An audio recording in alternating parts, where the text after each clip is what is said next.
رمضان قریب ہے. ہر سال رمضان کے موقع سے جو حضرات سوشل نیٹ ورک سے جڑے ہوئے ہیں ان کو معلوم ہے کہ واٹس ایپ، فیس بک اور دیگر سوشل نیٹ ورک پر ایک پوسٹ گردش کرتی ہے کہ جو شخص سب سے پہلے رمضان المبارک کا پیغام دوسروں تک پہنچائے گا تو اس شخص پر جنت واجب ہو جاتی ہے اور جہنم اس پر حرام ہو جاتی ہے. اور ساتھ ہی ساتھ میں یہ لکھا جاتا ہے کہ اس پوسٹ کو اللہ کے رسول صلی اللہ علیہ وسلم پر درود پڑھتے ہوئے آگے پھیلا دیا جائے، پہنچا دیا جائے. جبکہ میں آپ کو بتاتا چلوں کہ اس پوسٹ کی اور اس خبر کی اور اس حدیث کی کوئی حیثیت نہیں. اللہ کے رسول صلی اللہ علیہ وسلم سے اس طریقے کی کوئی بات ثابت نہیں کہ جو شخص سب سے پہلے رمضان مبارک کی خبر دے گا اس پر جنت واجب ہو جائے گی اور جہنم حرام ہو جائے گی. در حقیقت یہ خبر لوگوں کا ایجاد کردہ ایک عمل ہے اور ہمارے ہی علاقے کے لوگ اس خبر کو پھیلانے لگے اور ہندوستان کے اندر، پاکستان کے اندر اس خبر کو جب زیادہ تیزی کے ساتھ نشر کی جانے لگی اور یہی خبر جب عرب والوں کے پاس پہنچی تو اس خبر سے بہت زیادہ متاثر ہو گئے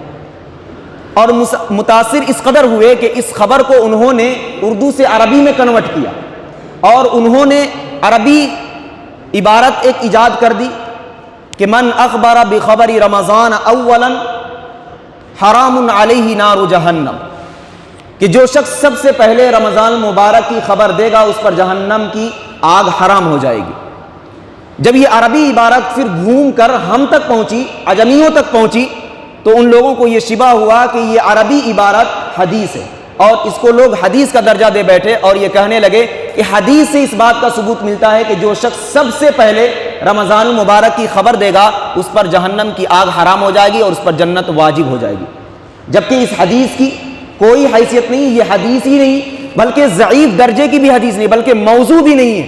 حدیث کی جتنی بھی کتابیں ہیں ان کتابوں کو آپ اٹھا کر دیکھیں گے تو دور دور تک اس عربی عبارت کا کوئی تعلق نہیں. جو لوگ یہ کہتے ہیں کہ رمضان المبارک کی اس خبر کو عام کیا جائے اور عام کرنے کی وجہ سے اس پر جہنم کی آگ حرام ہو جائے گی اور جنت واجب ہو جائے گی، تو اس پر میں اتفاق نہیں رکھتا. لیکن اتنا ضرور ہے کہ اگر کوئی شخص اس پوسٹ کو آگے فارورڈ کرے گا، اس پوسٹ کو آگے پھیلائے گا تو اس پر جہنم کی آگ واجب ضرور ہو جائے گی. یہ بات میں اس لیے کہہ رہا ہوں کیونکہ اللہ کے رسول صلی اللہ علیہ وسلم کی حدیث ہے کہ من کذب علی متعمدا فلیتبوأ مقعده من النار،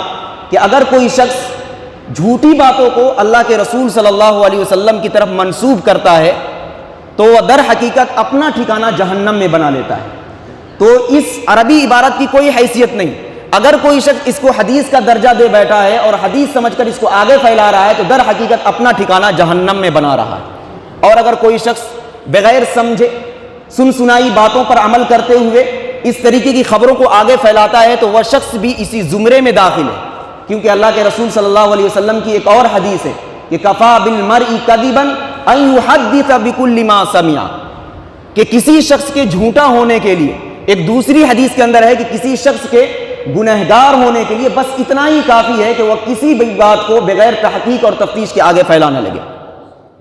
سن سنائی باتوں کو اگر کوئی شخص آگے پہنچاتا ہے تو اس شخص سے بڑا گنہگار، اس شخص سے بڑا جھوٹا کوئی ہو ہی نہیں سکتا.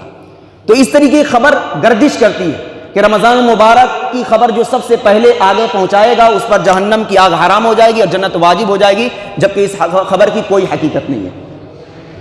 تو یہ بات میں آپ حضرات کو اس امید سے بتا رہا ہوں کہ اس پوسٹ کا